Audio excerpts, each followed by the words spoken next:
نحمده ونصلي على رسوله الكريم اما بعد فاعوذ بالله من الشیطان الرجیم بسم اللہ الرحمن الرحیم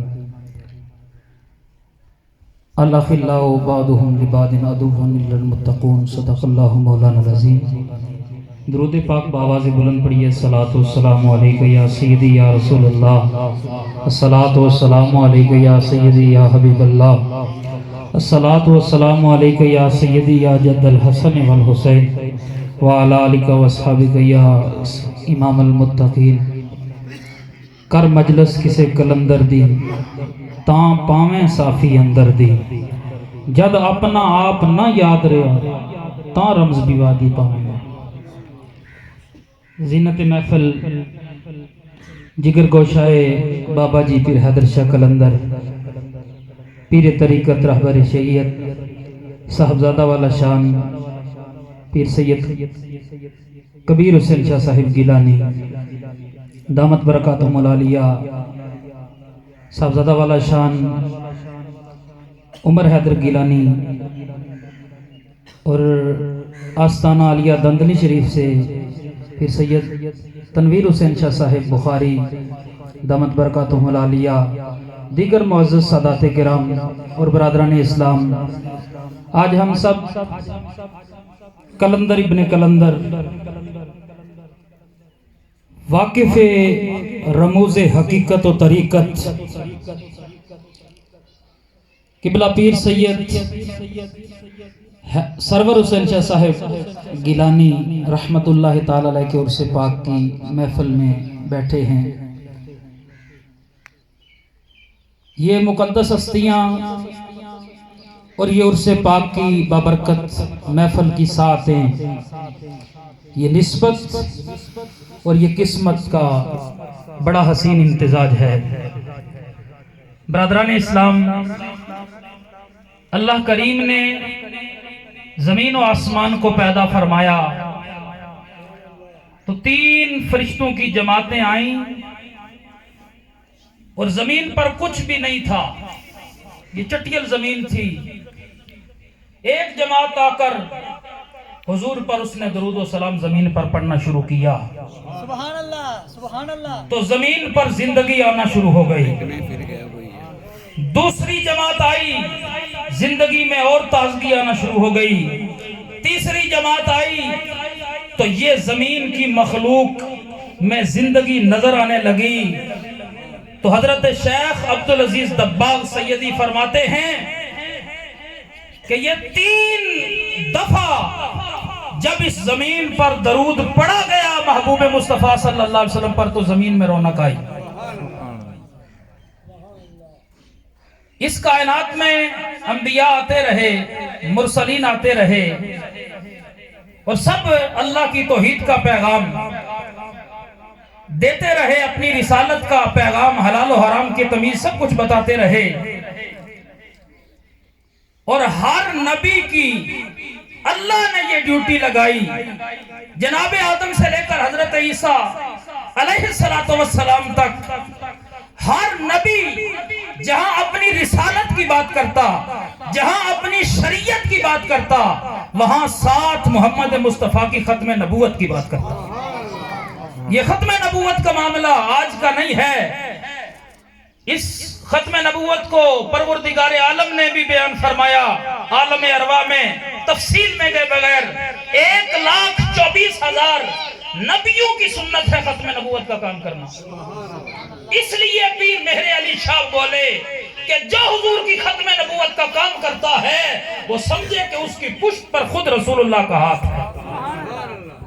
تو برادران اسلام، جو میں نے آیا کریمہ پڑھی، پروردگار عالم نے ارشاد فرمایا الاخلاء بعضهم لبعض عدو الا المتقون، جگری دوست قیامت کے دن ایک دوسرے سے دور نہیں ہوں گے، دشمن بن جائیں گے۔ الا المتقون، ہاں جو تقوی والے ہوں گے، جن کا بیٹھنا یہ جو ہم بیٹھے ہیں اللہ کی رضا کے لیے اور اللہ کے محبوبوں کی یاد میں، فرمایا ان کا بیٹھنا محشر میں بھی اسی طرح ہوگا، اور ان کا تعلق محشر میں بھی نہیں ٹوٹے گا اور محشر میں بھی ختم نہیں ہوگا۔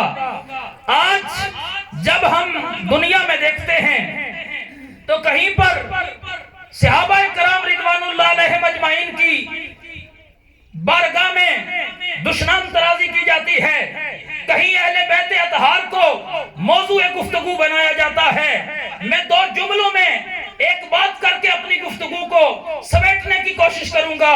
یاد رکھیے، اللہ نے ایک اصول بنایا، فرمایا اے پیارے حبیب، جو تیرے صحابہ ہیں ان کو لے اور تو پاک کر دے اور اپنی اہل بیت کو مجھے دے دے، ان کو میں پاک کر دیتا ہوں۔ صحابہ مصطفیٰ کے پاک کیے ہوئے ہیں، اہل بیت رب کی پاک کی ہوئی ہے، اہل بیت رب کی پاک کی ہوئی ہے۔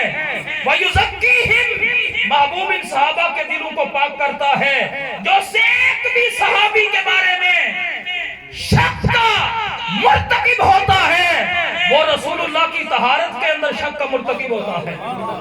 اور جو اہل بیت اطہار کے کسی نفوس قدسیہ کے بارے میں شک کا شکار ہوتا ہے، امام علی مقام امام حسین کے بارے میں بات کرنے کی کوشش کرتا ہے، وہ اللہ کی پاکی میں شک کرنے کی کوشش کرتا ہے۔ وَيُطَهِّرَكُمْ تَطْهِيرًا،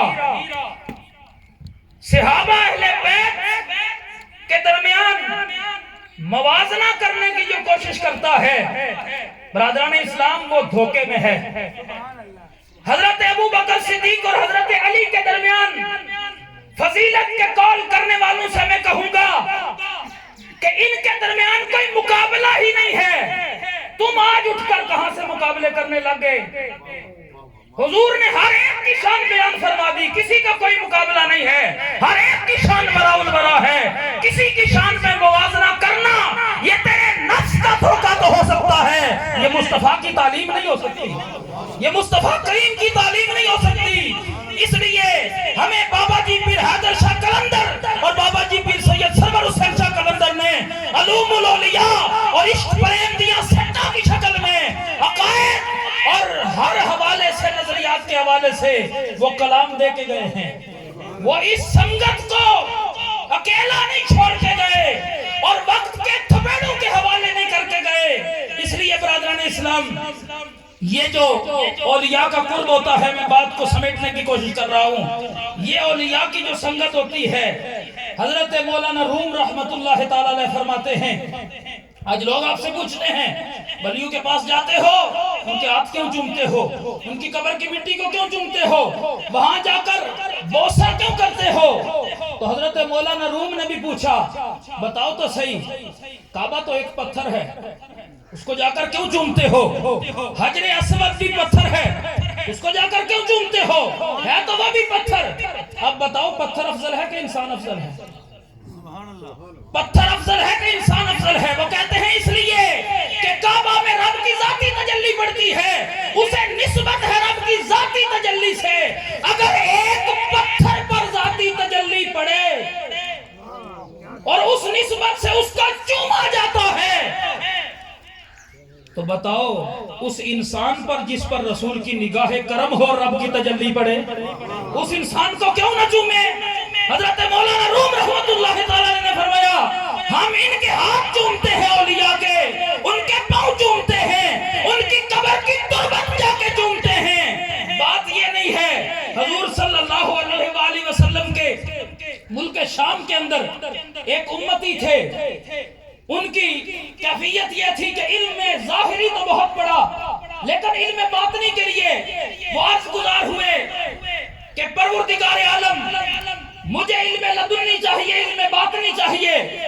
تو حضور نبی رحمت صلی اللہ علیہ وآلہ وسلم خواب میں آ گئے، فرمایا شام میں چلا جا، میرا ایک غلام ہے جریر، خذ بن قبر جریر تربتن، وہاں جریر کی قبر سے مٹی لے اور اس کو زبان پر رکھ کر چاٹ، اللہ تجھے علم لدنی عطا فرما دے گا۔